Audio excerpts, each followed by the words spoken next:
Welcome to Her Imprint, part of the Impressions Exchange. I'm Denise Gustafson, your host. This podcast celebrates the remarkable women who are transforming the printing industry. We'll explore their journeys, from challenges to triumphs, and share the stories that leave a lasting imprint. Today, I have with me Annie Levine. She's Director of Human Resources and also part of the leadership team at Allegra Baltimore. So Annie, welcome. Thank you for having me. It's such a pleasure to have you. To get us started, can you give me a little background on what you do at Allegra Baltimore? Yeah, absolutely. So, as a member of our leadership team, we have quarterly meetings for business planning, which is myself, the owner, the sales lead, and the operations manager. We do a lot of business planning and goal setting, as well as review our numbers for that previous quarter and make sure that we're on track with our goals. And then on the day-to-day, my main role is a combination of running payroll, managing timesheets, and all the commissions for our sales staff, as well as managing our benefits. And then since we're a small staff team, I do help a lot with the coaching and discipline for the managers, since both of our other managers on the leadership team have very, very busy full-time jobs. They are extremely busy on a day-to-day basis with sales and operations. So having me on the team really helps to have somebody who can meet with employees, go over goal setting, and then if there are any disciplinary issues or performance problems, I can help coach that employee towards meeting the goals. Awesome. So that definitely keeps you busy. Yes, it does. It's been especially busy this year because we did have the sale of the company and the ownership change. So changing over all of our administrative systems and everything, and then getting to know the new owner. And it's been a very busy and exciting year. We have just been doing annual reviews for our employees. It's a new thing that we've been doing, which is giving us an opportunity to really check in depth with each employee, see how they're all doing, and make sure that we all have a shared vision for the coming year. Which is really important to have that shared vision so everybody's on the same page and you're all working toward that same goal. Yeah, absolutely. So the question is, how did you get started in this industry? I'm guessing printing is probably not what you wanted to do when you started out. Originally, when I moved to Baltimore after college, I was interested in working in the nonprofit industry. And I did work for a couple of really cool youth serving nonprofits. Really loved working with the kids. I really loved the coworkers I had, but I felt a little frustrated in a human resources role. My focus is on making sure that, first of all, this can be a really good job for each employee. So making sure we have a clear vision of what each job is and how that employee can impact the company goals, and then being able to share that vision with everyone. And within the nonprofit field, there is a lot of discussion of different definitions and going back and forth on what is the mission, what is the vision, what is the goal. And I found that we did have really high turnover. We had a lot of really visionary, passionate people coming in, but weren't able to really make sustainable roles for those people. There was a lot of burnout. And when I started looking for a new role, I did decide that I wanted to look in the for-profit industry because I felt that it's sustainable, it's good for the city, it's really good for Baltimore to have these businesses that are still operating downtown. What really attracted me to it was, at the time, it was Curry Printing, now Allegra Baltimore. They had a number of staff who had been there for 10 years, 15 years, 20 years. I was very impressed with the processes that they had. At the time that I was hired, we don't do this anymore, but at the time I was hired, we called our handbook the Bible, which is a little cheeky. We don't call it that anymore. We just call it our process manual, the Allegra Baltimore way. But just hearing that they called it that, I knew this is a place where they want to have a process for everything. They don't want to throw an employee a garbage fire and be like, oh, I'll figure it out. And for me, I was just attracted to the fact that it's kind of a virtuous cycle where, if we have good jobs for our employees and do right by them, pay them for their experience and support them, they're going to do good work for our clients, who are then going to refer us to other clients that we could work with. They're going to have a good experience, and then that's going to feed back into the business's success, which will then allow us to create an even better experience for employees.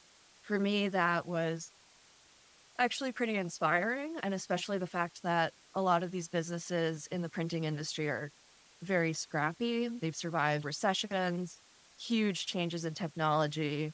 And it's really cool to see how people who work in this industry can evolve with it. And there's this, at least within my company, I've been lucky to have this be the case. There's an emphasis on industry experience, experience with equipment. You know how to use this machine. That's a really valuable skill. Each and every one of the employees we have, we truly need them. And we do naturally have a lot of diversity in our team simply because we need somebody who works on this machine. We need someone who can do this one design process. We need somebody who is really good with customers. And that's going to lead us to pull people from pretty much all different walks of life. Because we need each of these people, it creates this really strong team where we have a shared vision towards making our customers happy, and everybody can understand that vision. So it's been definitely really positive for me. So you were in the nonprofit space first. So I guess my question is backing up a little bit is what did you end up going to college for? Was nonprofit where you saw yourself working as your career, as what you were striving for when you were in college? To be honest, it took me a while to figure out what I wanted to do.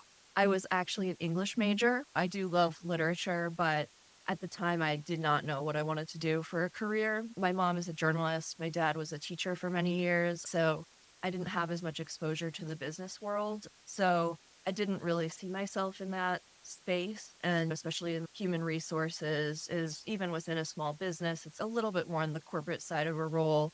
But it was when I was kind of thrown into the super busy nonprofits. There's just so much coming at you at every moment. So anything that you can do, are willing to do, are willing to learn, you pretty much just get thrown into.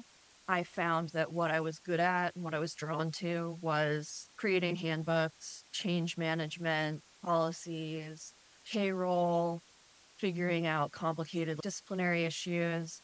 And there weren't a lot of other people on the team that wanted to do that. There was many, many other things that they wanted to do that I was Yep. not good at, to be fair. That's basically how I sort of fell into it by necessity of the organization I was in at the time. And then I did decide to seek a certification. I have a professional and human resources certification through HRCI. I got that right before when I decided to move into the for-profit.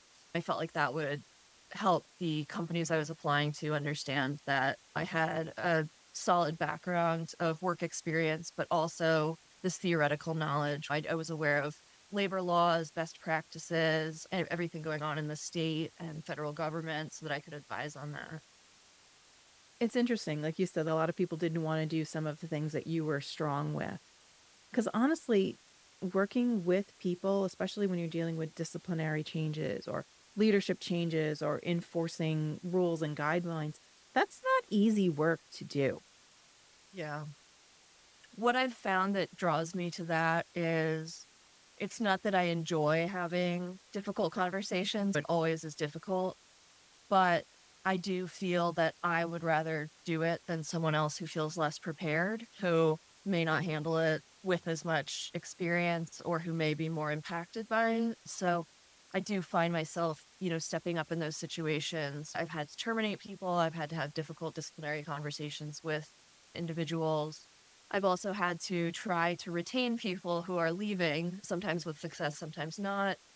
And I think that my interest in doing that is because I feel capable of it and I feel Mhm. that it's something that I can do that really does help the company. And especially within my current role, freeing up our operations manager and sales lead to focus on their roles. Of course, they do a ton of the management and coaching. I don't want to make it sound like I do all of that, but with having the team, it's just better to spread that out a little bit and have some support with that. Mhm.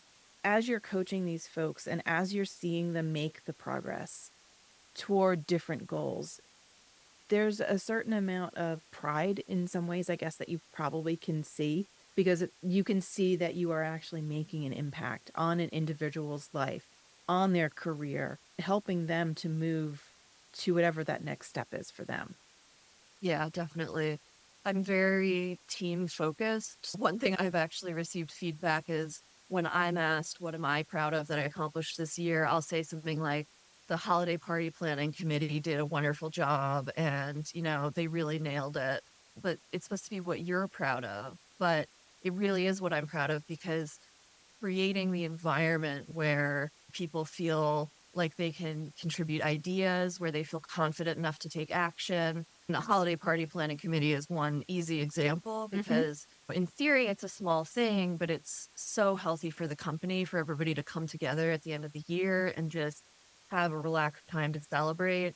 And so the two individuals that helped me with that this year did a really incredible job and made me feel that we have a work environment of a certain level of psychological safety is what we call it, where people feel like if they have an idea or if they have a complaint, it's not going to come back on them negatively if they raise it up. So creating an environment where people know that their voice is valued and feel confident to speak up. I think you're always going to get better results as a business because there's always somebody who knows how to do something better. You want to make sure that that person feels empowered to say, hey, have we ever thought of doing it this way? I think this could save us 5 minutes each day or something like that. So anything where I feel that I'm doing a good job creating a comfortable work environment that people want to get out of bed, come into work, and if there's something where they don't feel that way, that they feel like there's someone who will listen and care, even if I can't always fix everything that people tell me about, I can promise to always look into it, listen to them, take it seriously. So I think that's another thing that I kind of bring to the team. It's all part of that whole work culture, too. If it's a safe space, if people don't feel like they are looked down on, if they know they're going to be listened to, they're more apt to be able to share their experiences because everybody comes from a different place. Yeah, exactly. And circling back a little bit, something Yeah. that you'd asked before about what drew me to the printing industry, I did want to also say some of the positive things about the printing industry as opposed to just like what pushed me out of nonprofit. So, what I really like about it is, as I mentioned, the tenure that people can have in this industry, where even if you are not the owner, you can have a really good career as a graphic designer, as an operations employee, screen printer, wide format. There's a lot of good jobs in this industry that have elements of creativity. So we have on our staff team, we have a lot of really artistic people. It's so fun to see all the things that they do outside of work. And then it's also fun to see how that comes together inside of work with the different items that we can produce for clients, the different designs we can do. And in addition to the creative side, it's also got this physical side where this is a real product that we're producing. And so I think that it's very rewarding and satisfying when at the end of the day, you can see this is exactly what we've produced. It looks exactly the way it's supposed to, or maybe it looks a little different and we know exactly how to fix it. And being able to see that this has been completed, it's going to the client. And for Allegra Baltimore, we have a pretty robust system of checking back in with the client. So we want to make sure that they're actually really happy with their job. So we'll have either the sales rep or the CSR will just check back in with them, make sure you got it. Did you get it soon enough? How did it look? Did you like it? Any thoughts, any feedback? And then that just creates an opening to really make sure that we're never wondering, okay, well, it looked good, but we don't know if they liked it. We always know this was exactly what they needed, or there's something we can do a little differently next time. And that's on a daily basis since we're turning out so many jobs. There's so much feedback of how we're doing, even without having all those. We track our metrics, our goals, but we also have this constant feedback from clients of whether they liked their job or not. I feel like there's this real concreteness in this industry that is very rewarding, I think, where in the modern age, a lot of jobs are within the internet, and that is very important work. But there's a lot of people who really value having something physical to do with their hands, creating stuff, and especially doing that as a team where it's more than just the sum of one person's efforts. I think it's a really cool industry in that way. It gives the opportunity for small businesses that can be sustainable and can create these strong teams that really are varied and kind of reflect the city that you're located in. Definitely. And one thing I always say about the physical aspect of what printers produce, whether it's a sign, whether it's direct mail, whatever they're doing, it's so rewarding to see it out in the wild. Whether Exactly. you eventually, because you happen to be, if you do something for a bank or a retail store and you happen to be a customer of that, you might actually receive that piece of direct mail at home. And then you're like, I printed this, or I was part of the team that printed this. To see it out in the wild, actually doing what it was designed to do is very rewarding. Yeah. And because this is an industry where proofreading is important, detail is important, I think there's a very high level of pride that our employees take in their work. Yeah, definitely. Now, in talking about like the nonprofit space and the printing space, are there things that you've noticed about the workforce itself? I know when we were talking a little bit ahead of this interview, you said that you've had a very different experience both in the nonprofit space and even in the print space in terms of the workforce. Do you want to elaborate a little bit about how that has been for you? I did have a unique experience in that I got started in nonprofit businesses where we actually had a majority of women. And I've worked for a number of women owned businesses, which has been a really great experience. And I feel really lucky that I've been able to have that experience and get to know and work closely with so many women leaders. But as a result of that, I do have a different experience of gender within the workplace because there have been times when I've had workplaces that have fewer men and are a majority women. And so that's not something that we would ever consider in hiring. Of course, we consider each individual applicant based on their merit. Mhm. But when I came into this industry, I did get hired by a woman owned business once again. And by coincidence and the demographics of the area in which we live, we did have a majority of women in the business, a slight majority. We hired the team that's best for the business, and we've had a lot of really strong women employees. We also have a lot of really strong male employees as well. Goal is to have a workplace where when the right applicant applies, you can be the right workplace for that person. So whoever is applying for the role, we want to make sure we give a fair opportunity to every applicant. But for the vast majority of roles, we are looking for a really specific experience. And so Mhm. when we find an applicant who has that specific experience, we're pretty much going to hire them. It's typically not between 5 people who have the same experience. We do have very specific things that we look for within each role. It's not always easy to find someone who has experience with a particular machine that you're looking for. The pandemic in the past few years definitely impacted hiring, Mhm. and there were fewer applicants. It was more difficult to find people in general. Yeah. I think that some people were staying where they were because of the uncertainty of the time, which makes sense. In the last year, I would say things have really picked up again. So we're seeing bigger hiring pools. We're seeing a few different people who could be qualified, and we could go in one direction or the other. But that's pretty recent. Hiring within this industry has been a little bit like finding a needle in a haystack. And each time when I hire someone, I am always grateful for that person and that we found that person. Within the industry, it's hard to find those that have that specialized experience, whether it's running certain machines. It's a small pool.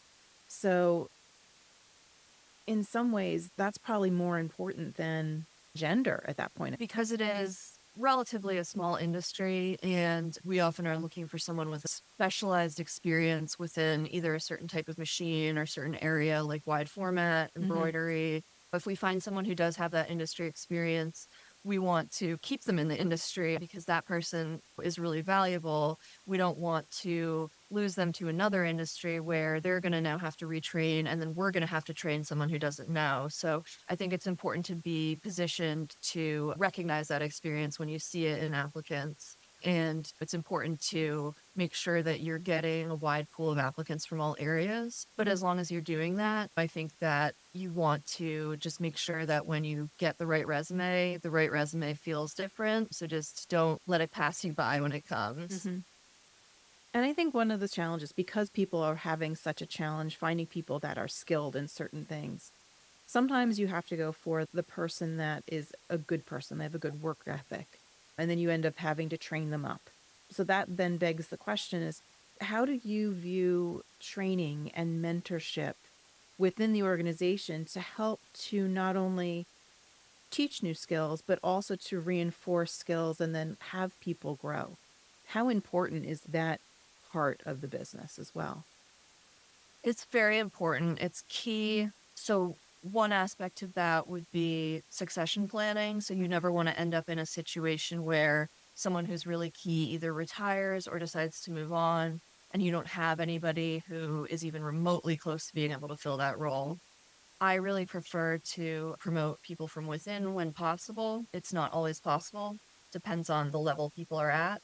But if you are able to plan ahead, it's always a moving target. Mm. But if you're able to plan ahead, you should have sort of career paths in mind for individuals on your team who have leadership potential, who you want to retain and keep with your company. That way, you're in position if things do change quickly, you're not totally back to the drawing board. You have more to work with. Hmm. And then I also feel it's really important to involve the team in training, mentoring. Cross training is very important, and that's a big focus for us currently at my company. So, because we do have this amazing tenure for many of the members of our team, we want to make sure that we're not just piling on a bunch of work on them. We want to make sure that we're giving them the time and space to carve out to actually show other people what they do, document those processes, and get that knowledge spread out among the organization.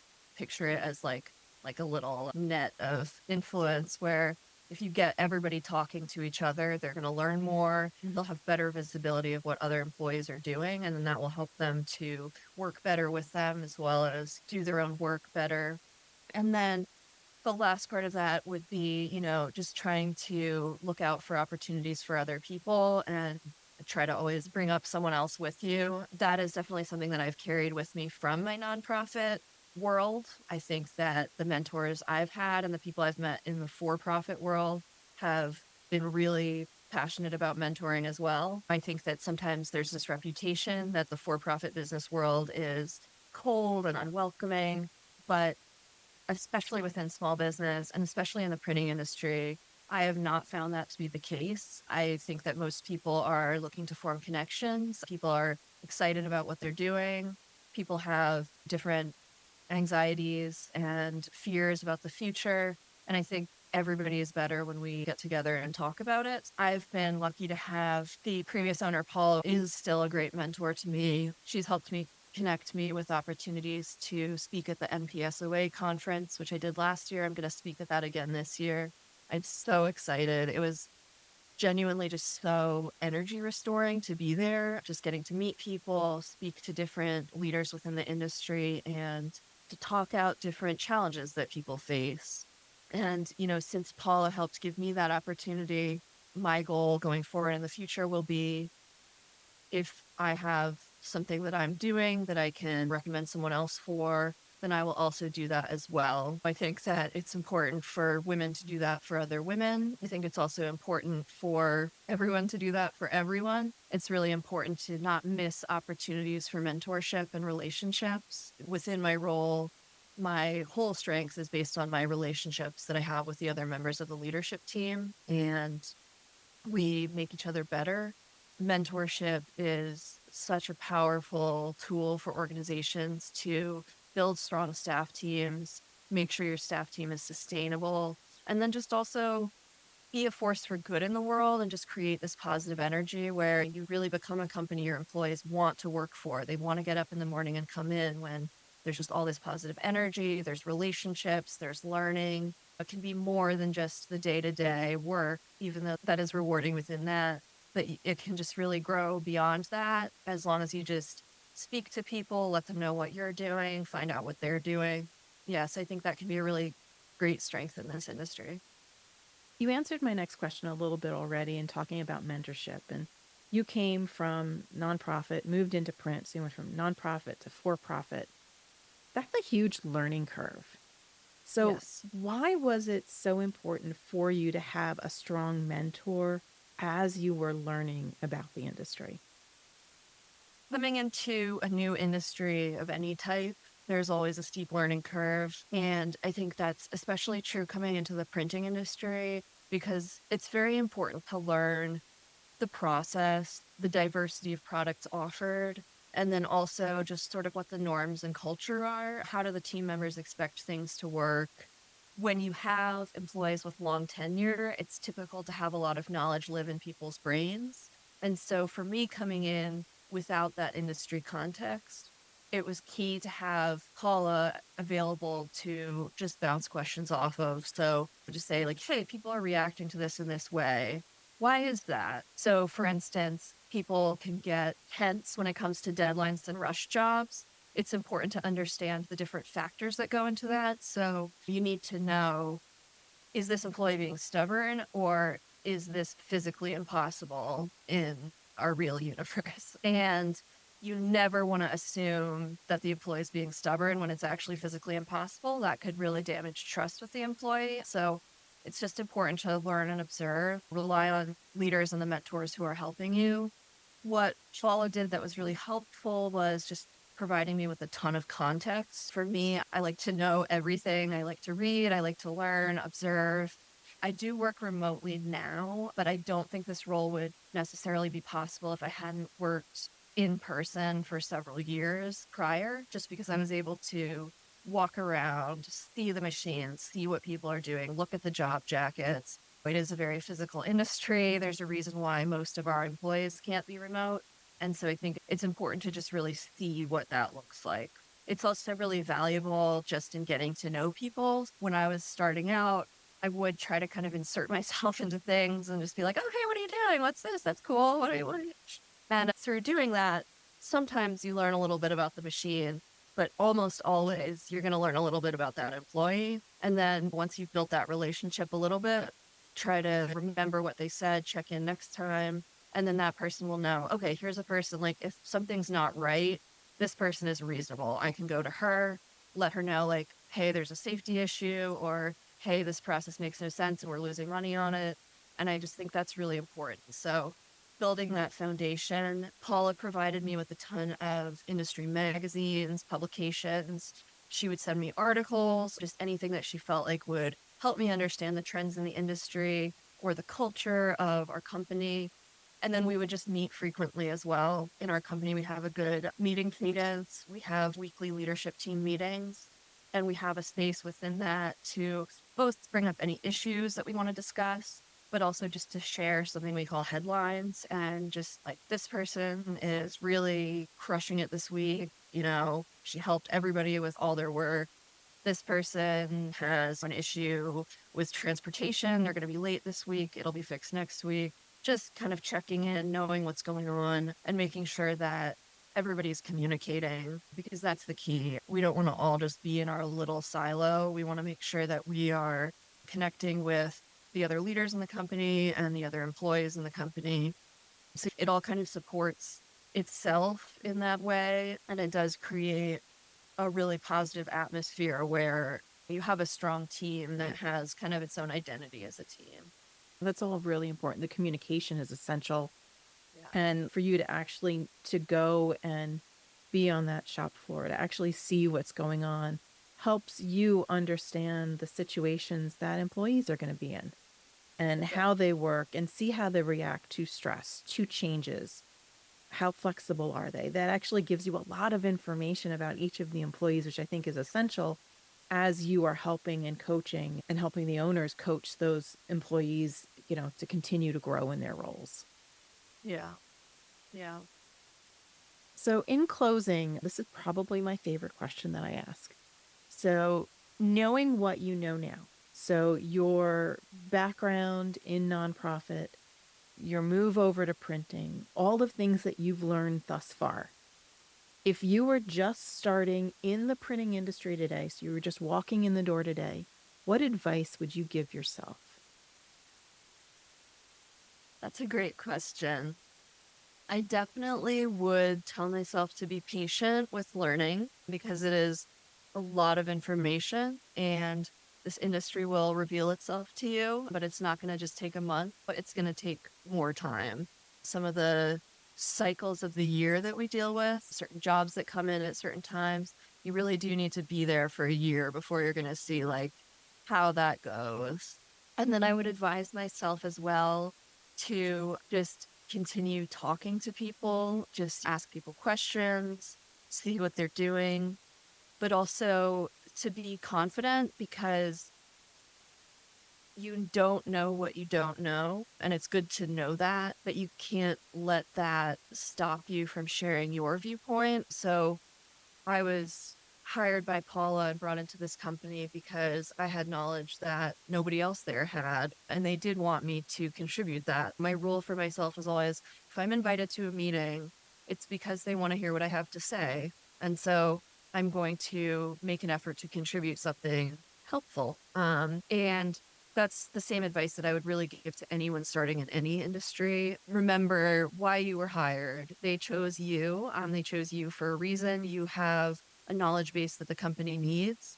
So listen and be humble and learn and be patient, but also have faith in your own voice and what you can contribute to the company. And don't be afraid to speak up, even if you say, hey, not sure if this makes sense, but here's an idea. Because I think that's how we can really grow, and that's how you can hit the ground running in a new role. Well, Annie, I think that's fantastic advice for anyone that is starting out. So thank you again for spending a little bit of time with me today. I really appreciate it. Yeah, thank you so much for speaking with me. I really love what you're doing with this podcast, and it's great to speak with you. Well, thank you again. Thank you for joining us on this journey to celebrate and amplify the voices of women in the printing industry. If you have a story to share or know someone whose journey deserves to be highlighted, we'd love to hear from you. Together, let's continue inspiring and empowering the next generation of leaders.